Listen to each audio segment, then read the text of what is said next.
Hello Goblins Adventurers, and welcome to Battle for Diratia. Battle for Diratia is a role-playing game and wargaming hybrid. It's a game that we're constantly updating. It's available on Drive-Thru RPG and Wargaming Vault. In this video, we're going to go into the basics of how to play Battle for Diratia. The system for Battle for Diratia uses a dice with a different type of outcome than regular dice. Every player just need six-sided dice, and if you just play your character, you probably just need 2 or 3 dice. Yep.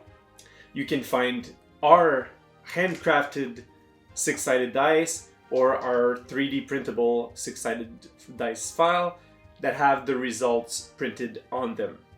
The average result of a normal six-sided dice is 3.5. So you can get 6, or you can get 1, or anything in between. So that averages to 3.5. But a BFD dice has an average of 0.5. The reason why we wanted the result to be a bit lower is because we wanted more of the game to be about the strategy and how you play your character more than the result of the dice. So the first thing is -1. So -1 will be either on a six-sided die a 1 or a Diratia dice a minus. So you have one chance on 6 to get that. It signifies a poor execution of what you're trying to do. If you get a 2 or a 3 on a regular dice, or a 0 on a Diratia dice, this means you did an average performance, which means your stat. So it's just, your stat, you didn't perform any better than usual. If you get a 4 or a 5 on your dice, or a plus on a Diratia dice, this means you get a +1 to your ability score. It means a good execution.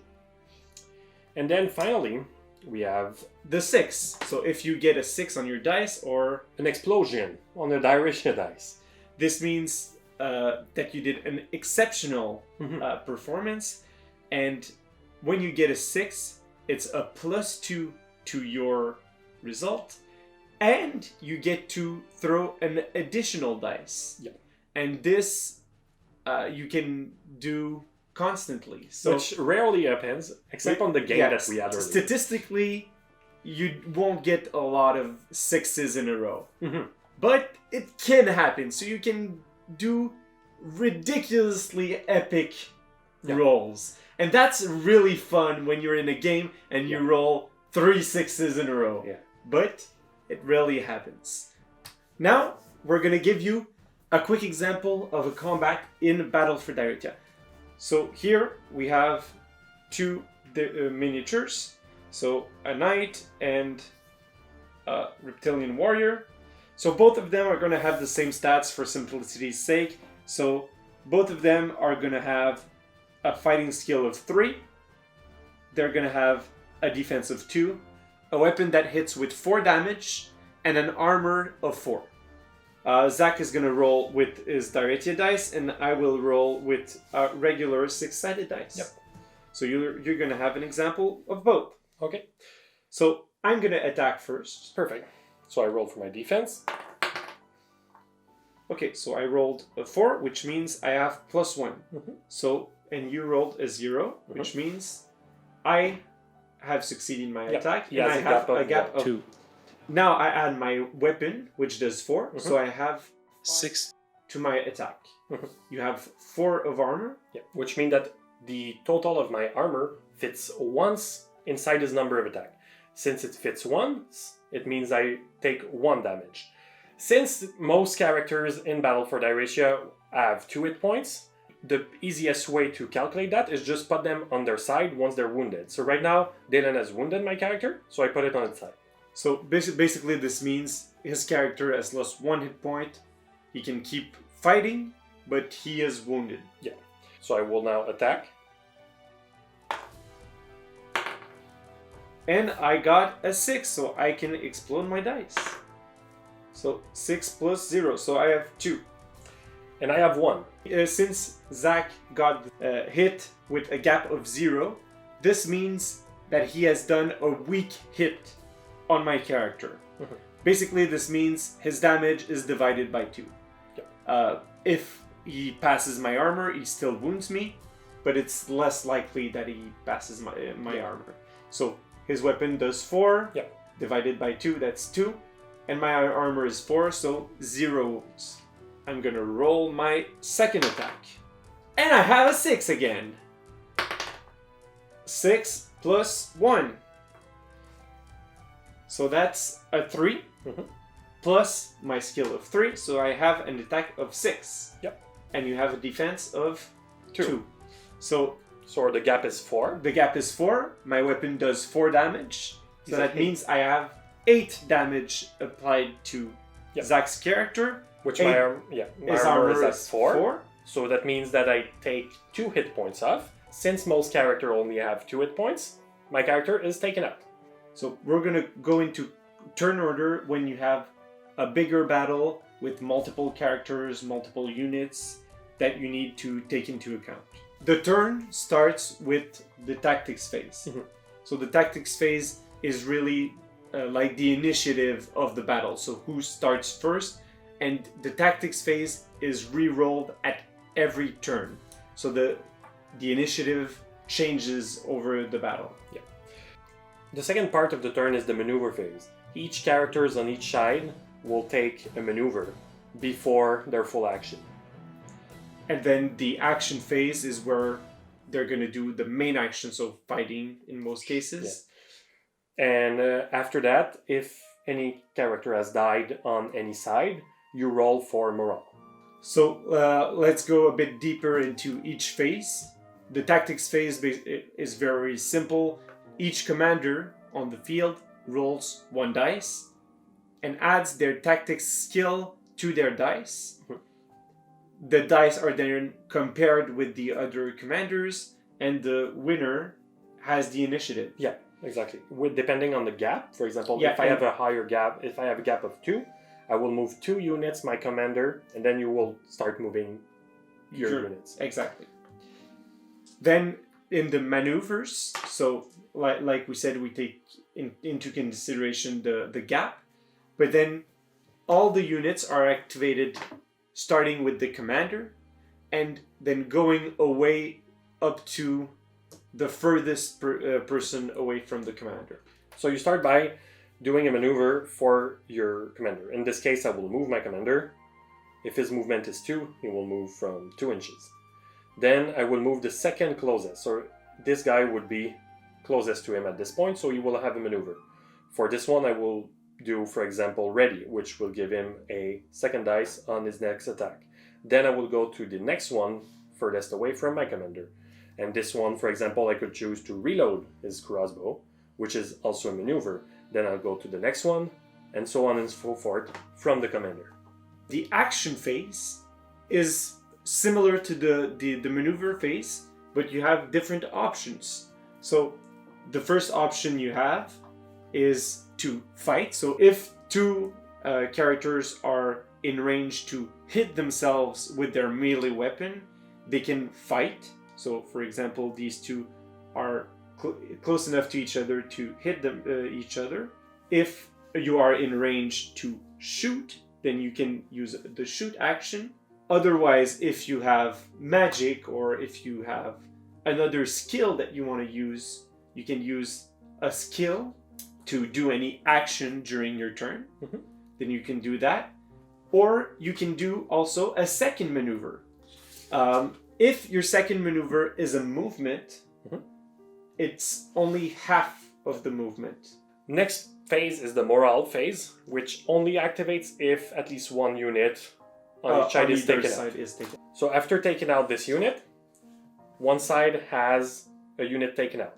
Which gives 1 dice to the team that did the kill. Maybe. If one of the team lost a lot more units than the others, then they can have additional disadvantages in the morale phase, but we won't get into that here. So, in this example, this team has lost a unit, so this team will check if he can shaken any units from the other side. he has shaken one unit from the other side. So there is a list of what unit you need to shaken, for example. First of all, the only unit that can be affected by a shaken is if they can be in line of sight with the person who has been killed. 2 of my units were in line of sight with the unit that was killed. So my commander and this unit here. Then we're going to check which one of them has the least will. So let's say both of them have the same will, so we can't distinguish which of them is going to flee. Mm-hmm. Then we're going to check which one of them have the least HP.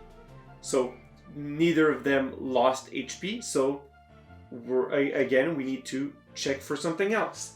We're going to check for if any unit are not information. In this case, both units aren't information. So this doesn't apply again. Exactly. So last thing we're going to look at is which unit are the furthest away from the commander. In this case, one of them is the commander. So the second one would be the furthest away from their commander.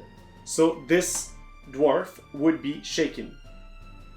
Shaken doesn't mean the unit is taken out or dead or whatever. It just means that all of their actions starting from now are going to be fleeing the battlefield, fleeing the enemy.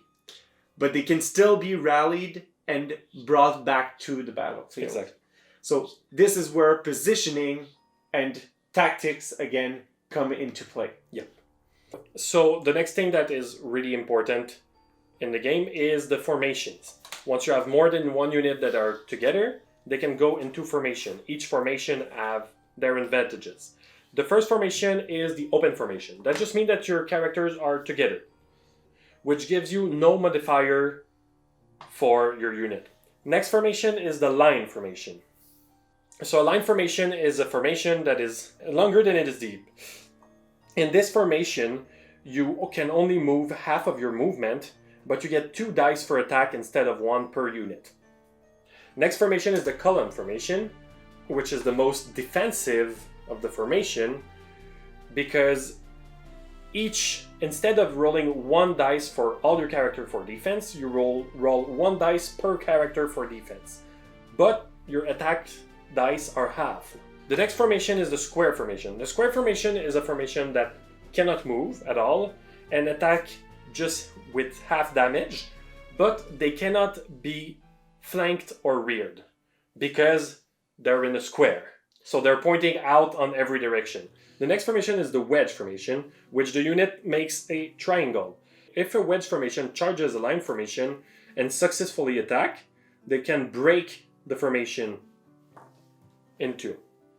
And they're going to attack both sides at once. Exactly. So this gives 2 attacks to the wedge. Mm-hmm. You might form a formation with different type of units. That happens a lot, so you just need to remember these guidelines. The formation use the best defense, skills, and will of their unit. So you take the best stat of a single unit for all of these things. The formation use the worst armor, damage, movement, and range. And a formation cannot do aimed attack. So an aimed attack is if you want to attack a specific part of an enemy. So if we're in a duel and I want to aim at a specific body part of his character, I can either aim for the head or the vitals. I can aim for the gaps in his armor, trying to reduce his armor. I can aim at his legs or at his arms. Yep. And basically this is going to give a few different effects and affect the difficulty of my hit based on where I want to attack. Other bonuses and malices that you can get during combat can be if you're getting flanked, if someone attacks you in the rear, if you're undercover, or if the target that you're attacking is a fixed target, and other things like that. Or if you are in darkness, depending on how dark it is where you are. Or on rough terrain. So the next thing we're going to look at is the weapon and armor types. So these are things that affect how the combat goes. There are 6 weapon types and 4 armor types. Impaling damage is strong against flexible armor. So it reduces the strength of flexible armor by 1. Crushing damage reduces the strength of hard armor by 1. Exactly. Cutting damage reduces the strength of soft armor by 1. Piercing, they reduce the strength of both flexible and hard armors. And the last type of weapon is the blasting weapon. And this doesn't reduce for any armor types, but it can damage multiple targets at once based on where the blast starts. So all the things that we're talking about is all on the reference sheet, which is a really good guide when you're playing, just to remember quickly stats. the main rules that you need to run a fight. I can say that if you read the first part of the book and have the reference sheet, you'll be able to play. No problem. Exactly. So that gives you an overview and an introduction on how to play Battle for Diratia. So thanks to all the 300 players who have bought the game so far. It's really showing us how much you appreciate the game and how much you want us to continue developing it. If you've bought BFD and you want us to add any new content, new rules, comment in the section below what rules you would like to see in BFD. And if you have not bought the game yet, what are you waiting for? But comment in the section below which rule that we showed here you like the most and you find the most interesting. So thanks everyone for watching, and we'll see you on the next adventure.